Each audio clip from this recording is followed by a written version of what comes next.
What's up, taters? This is Tree from treeoflogic.com, and welcome to the Treetop News for this Monday, August the 15th. Now, you could have chose to be anywhere, but you chose to be here with me, and I love you for it. Thank you, thank you, thank you. Now, remember to like this video. Also, engage with me in the comments section and talk to me. Talk to me. Okay, yeah, I know I can't sing, but anyway. Anyway, let me stop. Don't forget, if you're watching this on a Monday, be sure to check me out tonight at 8 o'clock p.m.-ish for the Treehouse News, and I will go over several news. And I want to also thank you guys for bearing with me with the technical difficulties that I had yesterday on the Sunday Madness yesterday. So that video is still up on the channel, and be sure to check it out. And thank you for engaging with me and basically in teaching me some things. So without further ado, let's get on over with Treetop News. And of course, we start off with international news. Enjoy.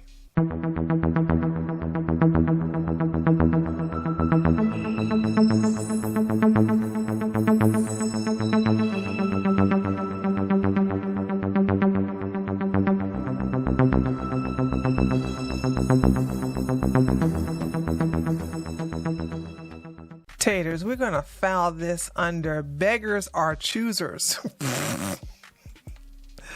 Oh my goodness. Too cold. Afghan refugees refuse free homes in Scotland and Wales. What? Oh my goodness. Do you know what? I don't believe this. Because do you know how many refugees are in Germany? And it's cold over there too. You know, I mean, it's really cold. And they go over there with no problem. And Sweden, let's not forget Sweden. Okay, but Scotland and Wales, I believe they don't want to go over there because they don't have that much of the welfare. I think their welfare program is not up to par like Germany and Sweden and Spain. So let's read this. Refugees from Afghanistan have reportedly refused to move to Scotland and Wales from their taxpayer-funded hotel accommodation for fear that the countries are too cold or that they don't speak English. What? They speak English? They just don't. I'm telling you, it has to be because they're not really generous with the welfare program. On Friday, the government revealed that around 21,000 Afghans 21,000 Afghans have been relocated to the United Kingdom after President Joe Biden's disastrous and hasty withdrawal from the country, ceding control of the Southern Asian nation to the Islamist Taliban. According to the reports from the Telegraph, around 9,500 Afghans and their families are still being housed in hotels in England a year after they were evacuated from Kabul. The scheme to house the refugees in hotels is costing the taxpayers around £1 million, I think that is. Yeah, because that's not a euro, is it? It's £1 million per day. What? £1 million per day? This is in addition to the £3 million spent per day housing other migrants in the hotels, including those who cross the English Channel illegally. Lord of mercy, these white people destroying their own countries. The British broadsheet reported that despite many Afghans being unhappy with remaining in hotels for such a long time, there is a reluctance to move to Scotland or Wales because they believe that the British home nations are too cold. There is always an erroneous belief that they do not speak English.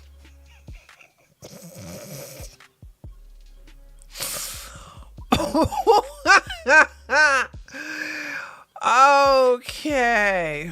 I'm not going to say nothing about, look, I'm going to be just like Forrest Gump and be like, that's all I got to say about that. All right, let's talk about how China is nothing. China is zero. China is a coward. China get told, China make it look dumb. U.S. lawmakers land in Taiwan amid rising China tensions. China ain't gonna do nothing, dude. We talked about this on my the Sunday Madness. And we came to the conclusion that China ain't going to do nothing. And the good news is it looks like they will probably liberate Taiwan. And as one of the taters, Randall in the YouTube chat, not my moderator, Randall, said that if we give Taiwan nukes, we ain't got to worry about China anymore. And it looks like if America does liberate Taiwan, we would definitely put a military base on the island. Once again, have no respect for China. I'm so tired of the pro-China people telling me, well, oh, you just wait. China ain't gonna do nothing. China ain't nothing but this. Talk. They need us more. What I've learned, it seems like China need us more than we need them. And they are not trying to sanction us. And I think if we was to, now don't get me wrong, we need our Walmart stuff. We need our Family Dollar stuff. We get a lot of stuff from China, and China get a lot of stuff from us, including stealing our intellectual properties. However, I don't think either country is trying to cut each other off. However, from what it seems that the demon rats have measured their loss and realized that China needs us, then we need China. So, and I think this is another way of just pushing in their face saying, y'all ain't gonna do nothing but just throw a temper tantrum, and then that's it. But look, I think Estonia said it was gonna send some people over here. Another country that begins with a L. God, how can I forget these names? So now that now that America have shown the world that nothing's going to happen to you if you come over and recognize China as an independent country, even though America has always stated that they understand and will respect a one China policy. Yeah, they do one thing and do another, but if they find you to be weak, they're going to take advantage of that and call your bluff. And China has had their bluff called now twice, and they don't do nothing. So China, Taiwan number 1, Hong Kong number 2, China number nothing. China number nothing. A delegation of U.S. lawmakers landed in Taiwan earlier Sunday morning, that was yesterday, flying in 12 days after a visit by House Speaker Nasty Drunk Pelosi that rifled Beijing. Plans for the 2-day visit reportedly include a meeting in the capital of Taipei with President, I cannot pronounce her name, but the female president. Reuters reported the de facto local U.S. embassy confirmed the delegation is being led by Senator Ed Markey. I don't know who this guy is, but he's a Democrat, look like out of Massachusetts.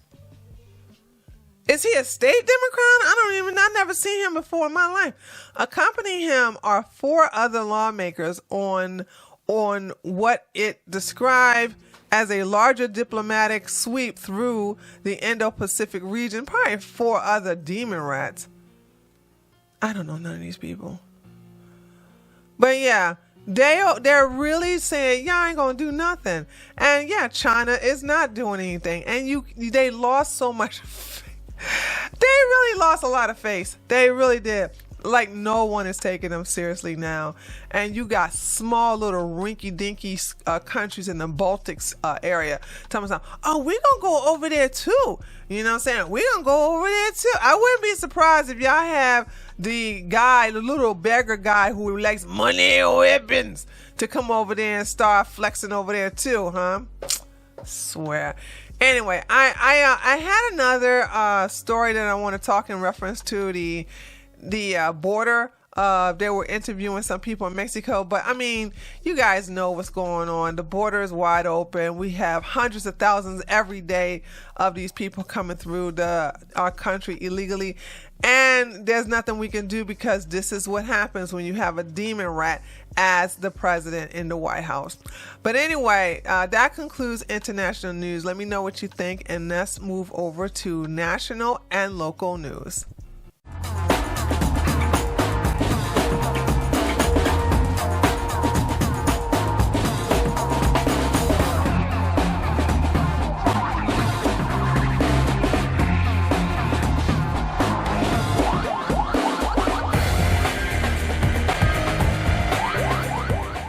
So as you all know, this is the part of the Treetop News where I either news dump, and news dump means I'll either read the title and just a paragraph, or I'll read the entire article. And if I read the entire article, obviously that's not a news dump.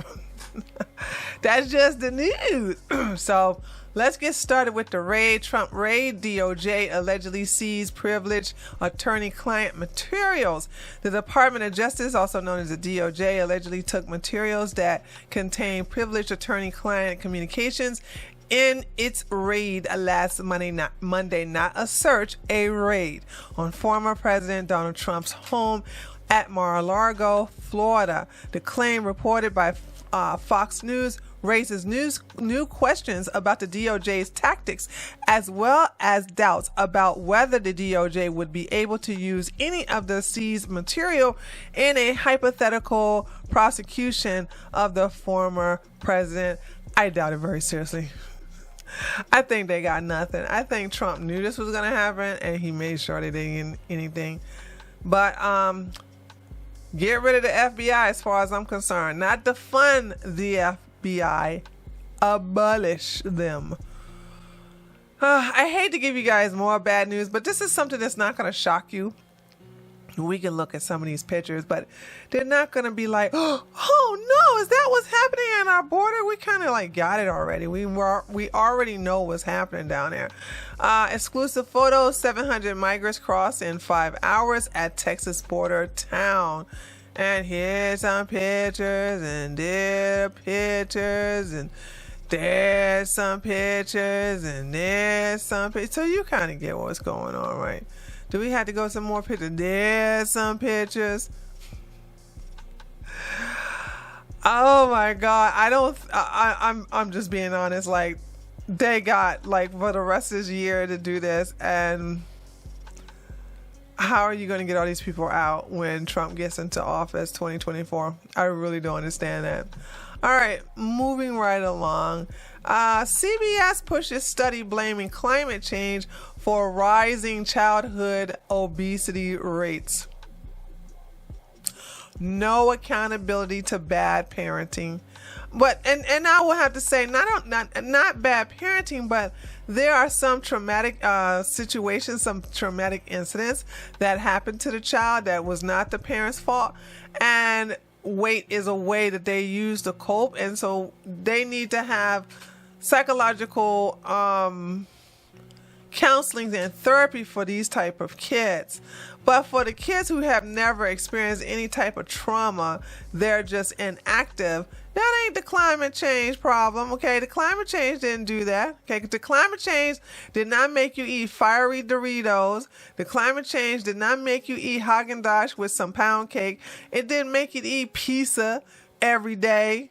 You know what I'm saying? That's not the climate change. CBS Morning pushed a recent study connecting climate change and hotter temperatures with childhood obesity rates in a ridiculed segment on Thursday. Really? Co-host Nate, here we go with these last names. Burleson introduced the study published in the journal Temperature, that's in quotations, that argued the climate change, specifically warmer temperatures, is making our children more inactive and more obese. They have this thing called a gym. I know it's this new invention that they have, and they put these things called an air conditioner in there. I know, yeah. So we don't live in the caveman days, okay? You don't have to have your child out in the heat. Now, I have to admit, when I was growing up, heat didn't stop us. We had this thing called water that we drink. And honey, we would get so dark. Because we love playing outside in the sun. The heat didn't stop us. But I'm saying, this is stupid. You're going to sit up here and say it's too hot outside. depending upon you where you live, sure, if you live in Florida, if you live in South Texas, if you live in Arizona, sure, it could be hot. But you can do it in the basement. You can do it in the gym. You can do it in an area that has air conditioning in it. This right here has nothing to do with climate control. And this is what I'm talking about. This is why I'm not for no Medicaid for all, because you're not even going to take responsibility for your own lifestyle habits. You want to blame it on climate. What climate change is going to be responsible for everything? I ain't got no man. It's because of the climate. It's climate change. I ain't got no job. It's because of climate change. Shut up. Jeez Louise. Donna Brazil. I can't stand this woman. Donna Brazil is about to say something really, really stupid, and I need to prepare you guys for this. So she's going to say Republicans targeting law enforcement for doing their jobs. I know that these stupid demon rats think that the feds are the same as the police. They're not. So we don't consider them part of law enforcement. Yeah, they may enforce certain federal laws, but they are not on the same part. And we had this conversation when we was talking about Nina Turner versus Jimmy Dore and that debacle. But, oh God, I hope you guys didn't eat anything, because you about to see this clown. I should put a daggone face. Nah, I ain't gonna do it. Her spew some stupidity. What is she now? She's no longer on Fox, I see. She's on ABC now. Let's see. Let's hear. Donna, I mean, obviously some of this defund the FBI thing, I mean, is over the top.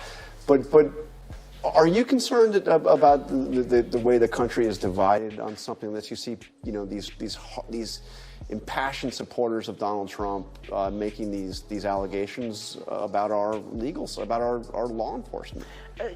What concerns me, as you well know, is the threats to law enforcement. You had to defund the police, now defund the FBI. Who's condemning that? When a small minority of Democratic lawmakers and others, activists said, defund the police, everybody was outraged. How dare you? Hold on. Heifer. It wasn't a small minority. Daggone near half of the Democratic Party was all about defund the police. And y'all actually did do it. You did defund the police in several cities. And now those cities are experiencing a high crime rate. I wonder who's responsible for that. The Republicans are not doing that. Those who have Republican governors, those who have Republican mayors, they're not defunding the police, because they understand that we need the police. Now, don't conflate the local, county, and state police with the alphabet boys, also known as the feds. They are not the same, and you know they're not the same, idiot. Well, how dare you threaten the highest order in our country, the FBI, and the Republicans are mainly solid. Here it is, a country that is right now and it is, the violence is out there, the threats out there, just like the threats was out there leading up to January 6th. So it's time to pull back. I am so tired of them using January the 6th. How about the threats and the murders and the destruction during the Floyd riots? How about that? What about those threats? David Dorn lost his life. How about that? And by the way, he was on our side. Everybody who died on January 6th was on our side. Ain't nobody on your side died on January 6th. So shut up about January 6th, dude. Nobody cares. It's time to respect the rule of law. It's time to let all of the information, all of the investigation, as I was flying back home, when you're flying back home, you want to cruise. And I'm coming from Africa, from Kenya, their elections. Their last one was nullified. And we were preaching over there, be calm, be patient. And here I'm flying back to the turbulence. Yeah. It is just outrageous that when I saw Republican lawmakers, leaders of their party out there basically targeting law enforcement for doing their job. And the feds The most corrupt, actually not the most, because you got corrupt ATF, corrupt CIA, corrupt DOJ, corrupt TSA, by the way, but we don't put them in the same category. I hate the TSA, by the way. And corrupt FBI. You can't sit up here and put them on the same level as the local police. They've been corrupt ever since Trump has announced his presidency. Ever since, and you know it. You know it, Donna. I mean, shall we talk about you and Bill Clinton's corruption? Should we talk about that, girl? Do you want to go there? I bet you don't.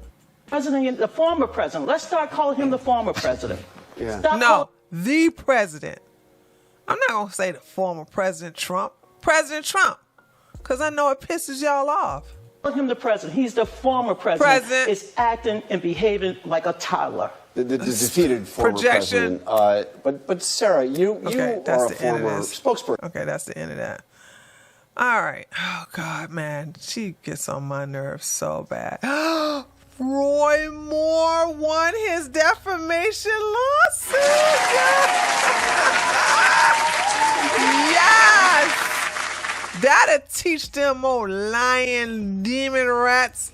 Let's read this really quick. A federal judge awarded Republican Roy Moore $8.2 million in damages after the defamation lawsuit filed against demon rats, aka Democrats, over an ad that recounted allegations of sexual misconduct during his Senate bid in Alabama 5 years ago. I remember that.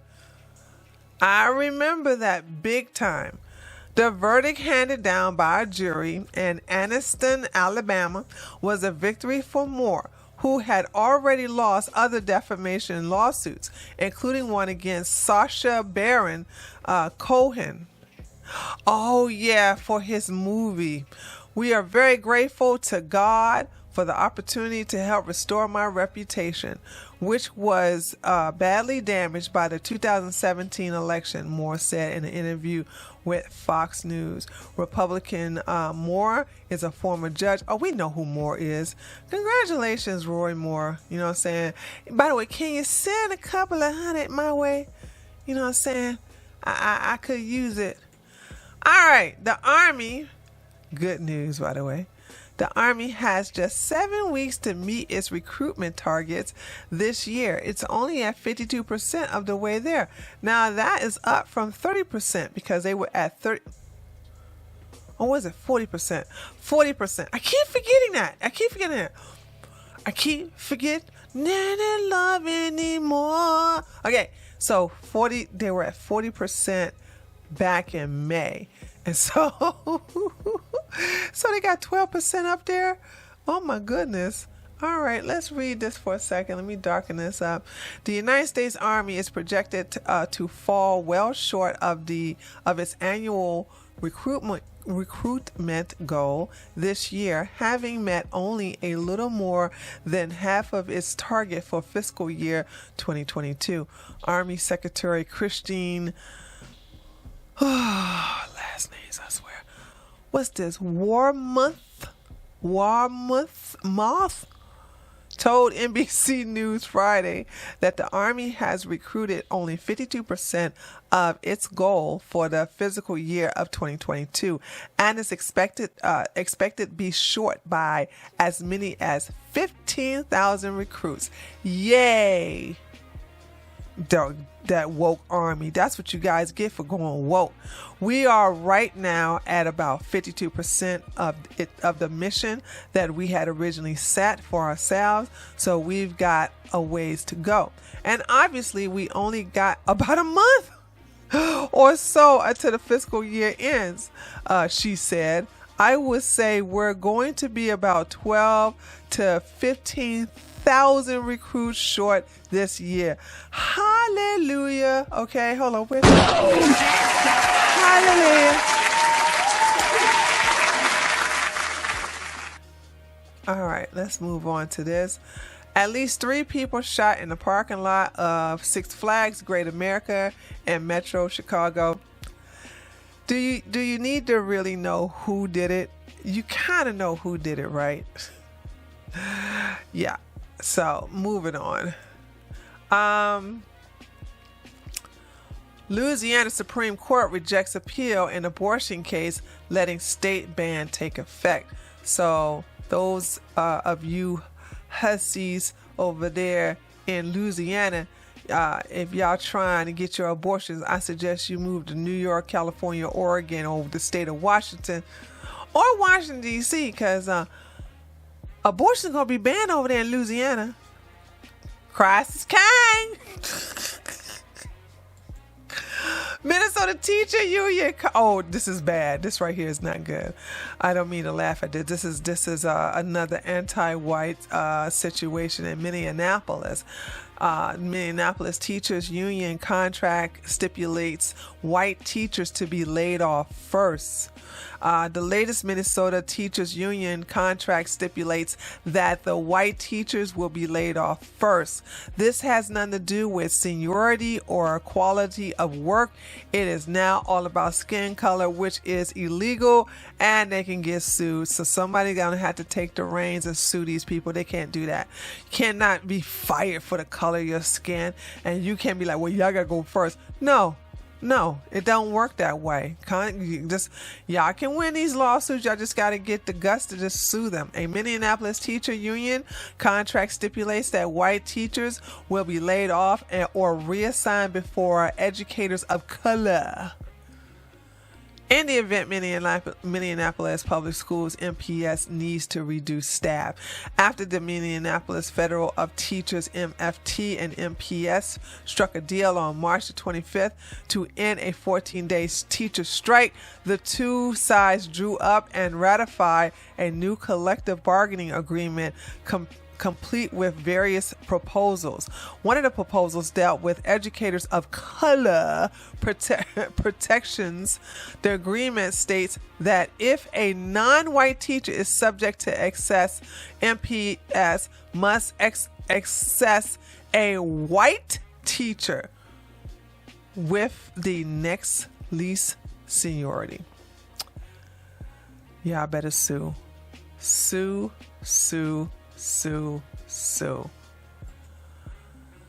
FBI says that deadly Rust gun could not have fired without someone pulling it. This clown right here, Alec Baldwin, wants to get an interview saying, I didn't pull the trigger. Well, the trigger didn't pull itself, idiot. Now they have concluded that he did pull the trigger, which means that the widower of the woman that Alec Baldwin has killed has an ironclad lawsuit. Now, whether the police will charge Alex, I don't know. Alec Baldwin, I don't think they're going to do it. But at least he's going to get sued out the wazoo, so that's good. Texan found guilty of child S crimes, drinks liquid in court, dies. He chugged it. Hold on a second. A 57-year-old man on trial for assaults on kids in Texas drank an unknown liquid in the courtroom and died later that day. Well, that is good news. I love hearing news like that. That's just one less pedo we got to deal with in this world. I wish they all do stuff like that. May you rest in PP. Let's move on. Oh, this is our speaking of pedos. R. Kelly to face federal CP trial in Chicago. I thought he faced that already. I was really shocked to see this article. So I'm like, wait a minute. Isn't he in jail for that? Come to find out it's for racketeering. Dude, that boy ain't gonna never get out of jail. Jury selection will begin on Monday in the federal CP case against singer Robert Sylvester Kelly, who is better known for his stage name R. Kelly. Kelly is 55, was convicted last month on charges of federal racketeering and trafficking, and sentenced to 30 years in prison. In the second federal trial, he is facing charges of CP. Oh, he gonna be guilty, and obstruction of justice. He gonna be guilty on that one too, based on complaints from several women who claimed that he groomed them when they were minors. Oh yeah. That's guilty. According to the court documents obtained by NBC News, at least 2 of the alleged victims are expected to testify during the trial. Kelly also faces charges of CP in 2008, but was acquitted. The federal prosecutors alleged that he committed obstruction of justice in that case, which included video footage of the singer abusing a minor. The singer's former business manager, Darrell McDavid, and associate Milton June Brown also are facing charges and accused of conspiring to intimidate and bribe witnesses while covering up evidence in the previous trial. Bo Britley, an attorney for McDavid, said in a statement to NBC that he was just doing his job. Hey, if it didn't work for the Nazis, it's not going to work for you, buddy.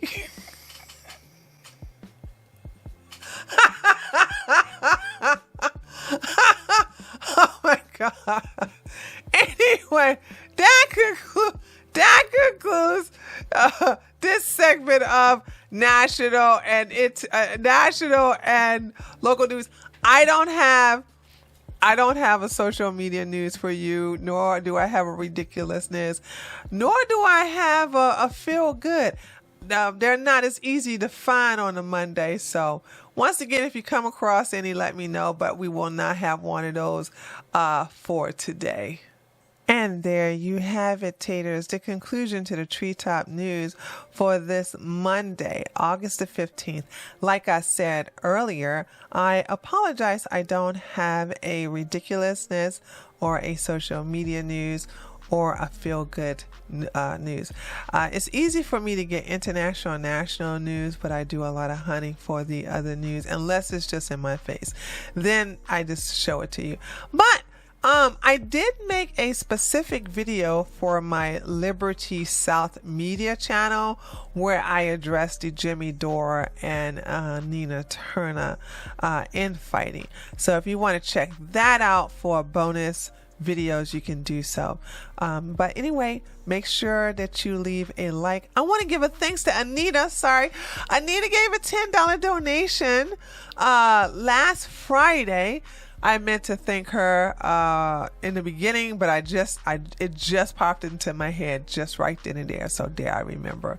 So there's that. Thank you so much for contributing. And if you would like to contribute and help me out with these type of videos, you can do so by looking at one of the links below this video in the description box or at the pinned comment. Remember, don't forget to leave a like on this video. Also, be sure to leave a comment. Talk to me in the comment section, and be sure to share some of my clips from my other channel, Liberty South Media. The link to that is also available at the pinned comment. So without further ado, I will see you all later today at 8 o'clock for the Tree House News. That's every Sunday, Monday, and Wednesday and Thursday is when I go live. So I look forward to seeing you then, okay? Later, taters.